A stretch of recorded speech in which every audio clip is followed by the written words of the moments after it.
I'm Haley Taylor, and you're listening to the Rough Draft Diaries. This week on the Rough Draft Diaries, we're meeting a fellow journalist. Not a radio journalist, but a paper journalist. It's Tom Henry. He works for the Toledo Blade, for the features department. He writes pieces on music, theater, religion, culture, politics, and more. But that's not the only department Tom contributes to. He actually got his start at the Blade by creating a whole new department altogether. I've been there since March of 1993 when I created the Environment and Energy beat. I cover mostly environmental energy news, which can be anything from the Great Lakes to other issues with renewable energy or with cancer clusters or anything having to do with the environment and energy. Recently, I've moved over to the features department to pursue a long-standing passion I've had with music writing, and that's about it.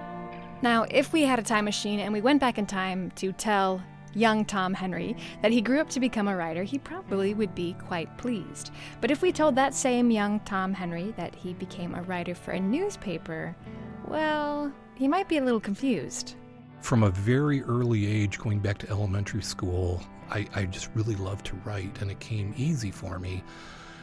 And I always wanted to be great American novelist. I never really even wanted to go into journalism. I just loved writing. And, people like Ernest Hemingway and others who I knew had just using the language on a daily basis with journalism and getting some life experiences. So I decided I would, go into journalism temporarily. It's been 36 years later. It's still temporary. But that's how I got into it. And I was always kind of shy back then. It was hard for me to get to have the poise of interviewing. And the reporting side was something that was a skill that I probably had to put the most effort into learning. But he did learn. Tom began practicing his interview skills first in the phone booth, eventually working his way up to face-to-face interviews. And with each interview, Tom became more confident and even courageous. After 11 years in the field, he began his own beat at the Toledo Blade. He created a department dedicated to environment and energy issues. Far from his shy childhood, Tom was interested in this particular kind of journalism because it provided a challenge. With science, there's a lot of gray areas. As an environmental writer, you have the power to needlessly inflame your community, or just as bad or maybe worse, put them to sleep about something they really need to know about. You have to learn to decipher scientific gobbledygook and learn who's trying to sell you an agenda. Again, that can frustrate people, but if you've been in journalism long enough, it's challenging because you have to be just a little bit sharper and have a little more street savvy to report something and those scientific gray areas, that really do matter to a lot of people. Tom has now started to focus on feature writing, a topic he has always secretly been interested in covering. But whether he's writing a piece on the quality of the water in Lake Erie or of the performance of a local musician, Tom is aware there are challenges ahead for all journalists, not just in the way they are creating a piece, but also in the way that piece is shared and then consumed. So how does a journalist and a reader navigate the changing landscape that is journalism? A world where stations can now be labeled fake news and facts can be alternative. Like anything, you go into it and be as objective and fair as you can to both sides. Again, street cred, your own credibility still means a lot. I'm kind of old school in that respect. It still means a lot in this world.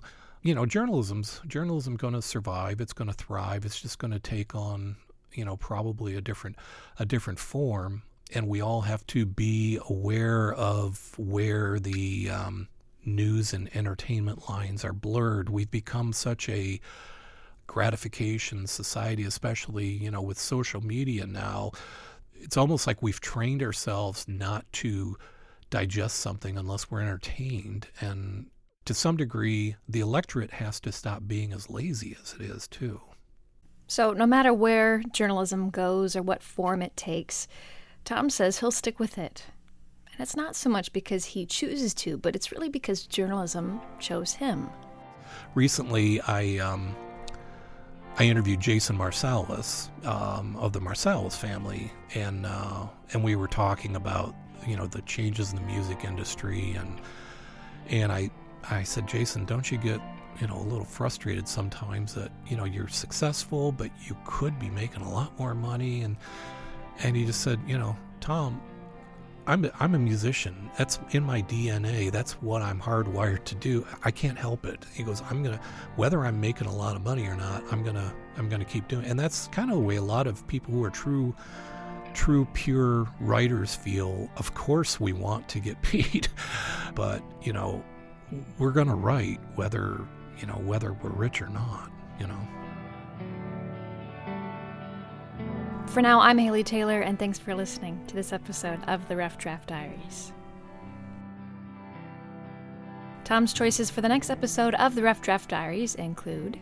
I would recommend Jeff Reuter from Ohio State University Stone Laboratory, someone who's actually been out on the lake and